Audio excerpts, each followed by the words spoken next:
Ya, Assalamualaikum warahmatullahi wabarakatuh. Waalaikumsalam warahmatullahi wabarakatuh. Jumpa lagi dengan Pujara Harjo dari Pesantren Al-Quran dan Teknologi Duriat Mulia, dan kita sekarang ada di Rumah Porang. Kali ini topik kultumnya adalah menjadi saudagar. Gitu ya. Ya. Jadi istilahnya itu ada yang namanya, di sana ada 10 pekerjaan, yang 9 itu benar-benar pekerja, yang satu itu saudagar. Tapi ada yang mengatakan 19 pekerja, satu saudagar gitu ya. Nah ini memang kita diajarkan oleh Rasulullah menjadi saudagar gitu. Pujara Harjo dan Nurjaini dari Pesantren Al-Quran dan Teknologi Duriat Mulia. Ustadz, bagaimana nih kira-kira kiat para santri dan kita semua menjadi saudagar? Nah, ini satu topik yang sangat menarik dan luar biasa ini, Pak ya. Apalagi kita mau mengembangkan orang. Betul. Nah, Nabi pernah menyampaikan dalam suatu kesempatan, beliau pernah ditanya oleh seorang sahabat, "Ya Rasulullah, profesi apa yang paling baik?" Nabi menjawab, profesi yang paling baik adalah seseorang makan dengan hasil jerih payah tangannya sendiri, dan yang kedua adalah suatu perdagangan yang bersih dan mulus gitu ya. Nah, itu. Jadi di sana ada isyarat dua. Jadi seseorang makan dengan hasil jerih payahnya sendiri, yang kedua perdagangan yang mulus. Nah, ini menandakan bahwa Nabi mengajarkan kepada kita bahwa di saat kita ingin mendapatkan suatu kesuksesan, nah mungkin kita tahap awal bisa jadi pekerja dulu. Tadi dalam obrolan sebelum masuk sesi ini Bapak tadi menyampaikan ada tukang bakso, nah ada juga juragan atau saudagar gitu, saudagar bakso. Kalau hanya pekerja ya berarti dia cuma bawa roda aja gitu, tiap hari begitu dan begitu terus, tidak ada perubahan. Tapi kalau dia udah berpikir jadi saudagar, tadinya punya satu roda bisa menjadi 2 roda, 3 roda, 4 roda, 5 roda dan selanjutnya, sehingga dia bukan hanya menghidupi diri sendiri tapi bisa menghidupi orang lain. Terus lagi yang berkaitan dengan masalah ini, Nabi pernah menyampaikan juga tadi, yang pertama dikatakan orang yang makan dari keringatnya sendiri. Bahkan Nabi dalam hadisnya memperkuat itu, Pak ya. Kata Nabi, wa kana Daud alaihi salam la yakulu illa min amali yadi. Nabi Daud alaihi salam tidaklah dia makan kecuali apa yang dihasilkan dari keringatnya sendiri. Padahal kita tahu Nabi Daud itu seorang raja, Pak ya. Tapi dia tidak makan dari hasil dia sebagai raja, tapi dia makan hasil dia bekerja. Kalau dia berkebun, dia menanam apa, dia makan dari itu. Kemudian yang selanjutnya lagi, Pak ya, di saat kita sudah jadi pekerja, kita harus berusaha berpikir bagaimana caranya jadi saudagar. Seperti yang kita rintis ini, Pak ya, untuk menanam porang di Pesantren Duriat Mulia dengan melibatkan para santri senior. Karena Nabi menjanjikan, kata Nabi, tis'atu asyarin, kata Nabi, tis'atu asyari rizki, nah tijarah, kata Nabi, 9 dari 10 pintu rezeki itu adalah dari perniagaan. Jadi kita menanamnya sudah, nah nanti kalau udah menanam, kita mungkin untuk konsumsi sendiri, kedepannya kita bisa jadi saudagar dari porang ini. Itu mungkin. Aduh, alhamdulillah. Ini banyak sekali ini para santri yang akan magang di rumah porang gitu. Mungkin ada pertanyaan? Ya silakan. Nah, di sini biar tak ketahuan ini. Biar ketahuan ini. Nama siapa santri? Nama saya Rizky Setiawan dari Absya. Iya. Mau bertanya, apakah saudagar harus punya perusahaan besar? Wah, ini nih. Itu tadi kan kita udah ngobrol ya. Iya. Apa namanya? Kalau satu tukang bakso umurnya mulai aja mungkin tahun 20 ya, 20 tahun lah gitu, ya, Pak, ya. 20 tahun. Kemudian 5 tahun masih satu gerobak juga. Berarti Kemudian baru pekerja, 10 tahun ya, sampai umur 30 masih satu Pak. roda juga, dia pekerja. Kerja, betul. Nah, ya. tapi kalau misalkan dia berpikir ya, pasti juga harus perlu investasi kan untuk gerobak yang Ya, kedua. betul, betul. Pak. Dia menabung, Ya. tidak dikonsumsi semuanya. Jadi ini akan ada investasi, pelatihan ya. bagaimana manajemen keuangan santri.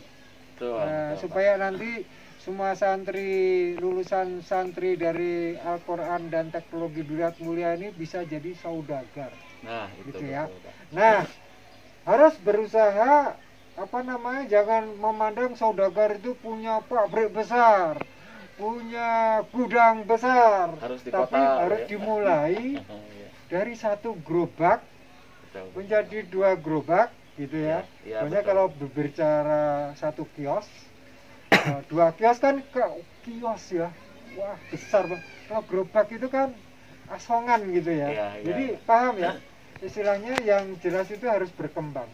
Iya. Kalau dirimu gini, ada pertanian, terus kemudian dirimu itu jadi buruh, setahun masih jadi buruh tani, 2 tahun buruh tani, 5 tahun buruh tani, sepetak pun nggak punya gitu. Nah, itu Iya. pekerja gitu. Iya. Pekerja. Ada apa? Nah, ini Kira-kira. betul, Pak. Jadi kita harus ada upaya untuk bisa meningkat menuju yang lebih baik, Pak ya. Jadi kalau kita berpikirnya hanya sekedar pekerja, sampai kapanpun kita tidak akan bisa meningkatkan taraf hidup kita sendiri ataupun taraf hidup di lingkungan kita. Dan mungkin kita sangat jauh sekali untuk berpikir memajukan orang lain, Pak ya. Nah, kalau kita berpikir jadi saudagar, jadi kita bukan hanya memikirkan diri kita saja, tapi memikirkan juga orang-orang yang dekat dengan kita atau siapapun yang ingin mendapatkan kemajuan seperti kita bisa bantu. Nah, itulah kalau pola pikir seorang saudagar gitu, Nah, Pak ya. ya. Jadi bisa dia makmur, orang lain juga ikut makmur. Dia maju, orang lain juga ikut maju. Itu mungkin pola pikir saudagar itu, Pak. Dan itu Bagus bukan hanya di sekali. kota, Pak ya. Kira-kira gimana, udah paham belum?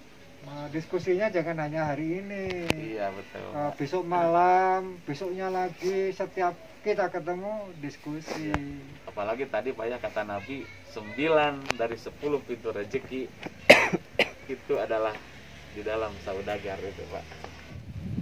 Ya, nih masih banyak nih santri Duriat Mulia, harus pede-pede dong. Siapa lagi yang mau bertanya nih, maju. Gitu. Ya Pak. Hai, yuk. Ya, Pak. Salam orang. Wah, salam Yes. perang. Luar biasa. Begini Pak, saya tuh mau bertanya. Saya tuh sebenarnya pede sih di kampung bercocok tanam seperti ini. Yang mau saya tanyakan, apakah seorang saudagar itu identiknya harus di kota? Karena kan kalau di kota itu penduduknya banyak, penjualannya itu cepat. Nah, apakah seorang saudagar itu harus tetap orang kota atau di kampung juga bisa gitu, Pak? Wah.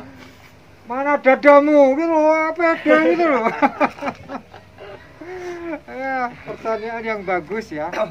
Apalagi zaman sekarang. Ya, ya. Zaman sekarang semua itu serba online gitu loh. Saya lihat Tatang ini statusnya itu wah, potret sepatu, potret kaos, pakaian, karena hobinya itu futsal gitu ya.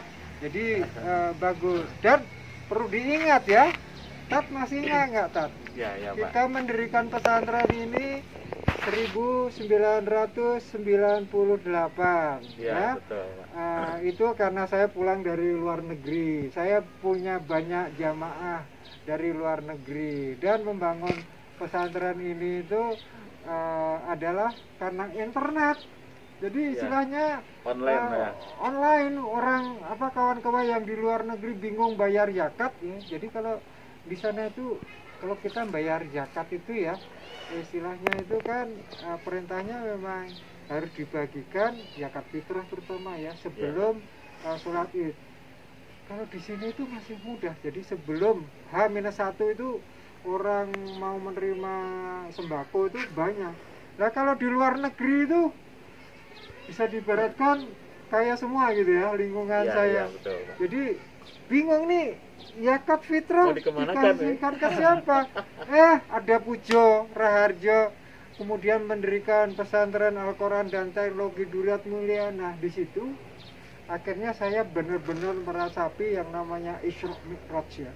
Bahwa Isra Mi'raj itu wah semangat hubungannya itu Iya, luar iya. biasa. Itu zaman segitu ya, zaman berapa ribu tahun yang 20 lalu. tahun yang lalu. Nah ini dengan internet saja Profesor Kostem Wibowo kirim apa namanya dari Amerika kambing jebret gitu kan. Ya. Kirim kawan-kawan dari Lexington melunasi tanah wakaf kita ya sebagian. Itu nggak datang itu, tapi pakai internet gitu kan. Nah sekarang apalagi dengan adanya pandemi ini kan, semuanya serba online ya, serba online. Nah, saya mendapatkan ini juga online dulu. Iya, iya. Kemudian informasi tentang koran juga online dulu gitu kan. Kemudian membangun, nah ini yang terakhir pesantren Al-Quran dan Teknologi Duriat Mulia usahakan perdagangannya adalah kopi gitu Ya, kan. ya. Nah, tentang kopi pemasarannya juga online kepada kawan-kawan pesantren ya, para jamaah, para kawan-kawan saya sekolah dulu, para alumni gitu kan. Sesama yang saling mengenal kita bahwa kita memang menerima zakat, infak, sodakoh dan wakaf ya, tapi kita juga berusaha. Ini misalkan tanam porang gitu kan, nanam dari umbi, juga dari katak yang kecil gitu. Jadi jangan minder lah dari santri, karena banyak juga orang-orang besar orang-orang besar itu dari pertaniannya dan juga nggak dari kota gitu loh. Mereka sukses Pak ya.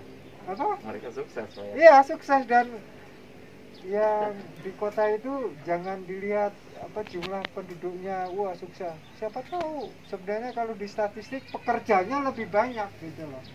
Dan istilahnya siapa tahu juga yang bukan di kota saudagarnya yang memberikan pekerjaan lebih banyak. Bahwa yang di kota itu yang memberi pekerjaan siapa tahu bukan orang kota gitu. Ada ide apa, Tat? Ya ini Pak ya, untuk masalah saudagar ini memang untuk saat ini tempat sebenarnya bukan jadi masalah Pak ya, mau di kota mau di kampung atau di desa, karena dengan bisnis yang dilakukan sekarang online itu mungkin kita bisa mengejar omset lebih besar daripada dulu gitu Pak ya, karena saat sekarang kan teknologi sudah maju, IT sudah maju, sehingga bukan kendala sih sebetulnya. Jadi kalau punya cita-cita menjadi saudagar, waduh itu luar biasa, kita acungkan 2 jempol itu Pak ya. Walaupun memang 1 dari 10. Nah, yang 9 pekerja, yang jadi 1 adalah saudagar. 10 santri, yang 9 mungkin masih jadi pekerja, tapi yang 1 sukses ini memberi pekerjaan kepada temannya gitu loh. iya.